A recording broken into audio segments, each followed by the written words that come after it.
Okay. My name is Karen Magill, and I live in the Chester, South Carolina area, and this is 37435, which is number 280 of the Interstate Cadets. It was born on June 6, 1942, the birth date of Liaison Aviation, and it's got a 65 Continental engine and no electrics, no radio, doesn't even have a compass that works, but it's the very best airplane in the whole world, and I wouldn't trade it for a stag wing beach. I love it more than anything in the world. And Mr. O'Reilly has the consecutive serial number mate to this airplane, and maybe someday I'll be able to beat him out of it, and then I'll have a matched pair. I'm sure they use the same castings and everything. Tell me about your trip out here. I left Chester, South Carolina Monday morning. Today is Saturday, I believe, and I've unbelievably had 115 mile-an-hour ground speed. I flew straight west to Gainesville, Georgia, and then Coleman, Alabama, and I told everybody to get here I was going to fly west till I hit the Mississippi and turn right, and I almost did that. I plotted a course that kept me out of all the MOAs and skirted the 30-mile ring around the west side of St. Louis. I landed at Dixon, Tennessee, where some people gave me a courtesy car. I bought all of 7 gallons of fuel, and they told me where to go and eat, and got in a Motel 6, which was very nice. Then I took off from there and flew up over Hannibal, Missouri, where I laid over for a while. Well, before I got there, I landed in Potosi, Missouri, at a prison, and the gas man was gone, and I had enough fuel, so I visited with an EAA gentleman, and then went to take off and couldn't get it started. It was pretty hot. I couldn't even flood it. I don't know if the gas was evaporating. It never had it fail to start, but I spent the night in the EAA hut with air conditioning and a porta potty on the futon. It was wonderful. The next morning I took off, and I did make it up to Hannibal, Missouri, and landed and got a ride to the subway to have something to eat, and laid over there about 4 hours because of low clouds.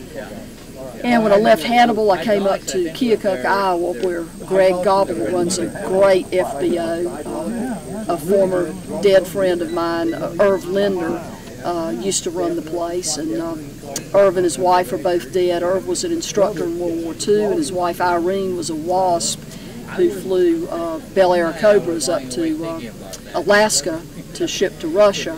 They were wonderful folks, and Greg and his secretary were very nice and welcoming, and I spent that night in their FBO and avoided the rain.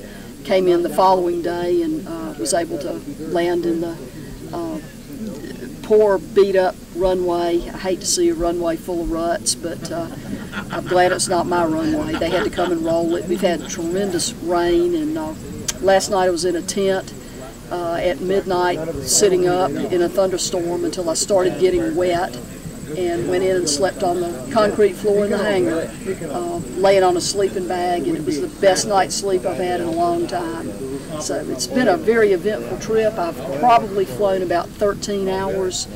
I'm homesick. I want to go home.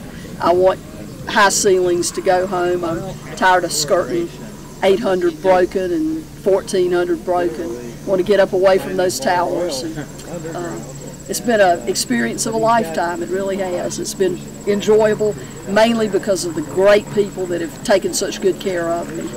And I'm going to go back home and be more nice to stranded aviators. I got my private license in January '79 in a Cessna 150, and I continued with my instrument and commercial. Got my commercial in, I think, June or July of '81.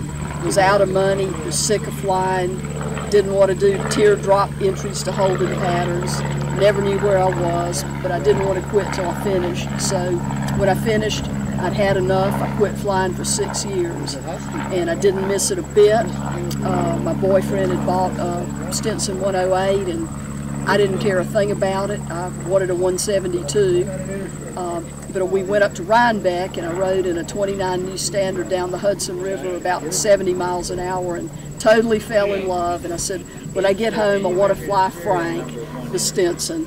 Didn't have any trouble. He was a nice Stinson. He never ground looped. He behaved very well. And after that, I was hooked. Curtis bought a Stinson L5, and I transitioned pretty well to that. It was not as docile as the 108. But it was okay, and Curtis bought this airplane, this Interstate, to keep me from tearing up his L5. And the first day I flew it, I'd never flown a stick, and we put a guy in the back with me, and honestly, it was the best landing I ever made. And my friend who was in the back was holding his hands up. I did it all myself, and I love this thing. I've got a little over 1,000 hours now, and 750 of it is tail dragger. Most of it is in this plane, but that doesn't mean my next landing will be good. The only other tail draggers I've flown are the 108 and the L5, and a little rear one, little Sky Ranger rear one. And boy, does it bounce. It is nowhere near as good as an Interstate. Love the Interstate. Best airplane in the world. They ought to be selling them now.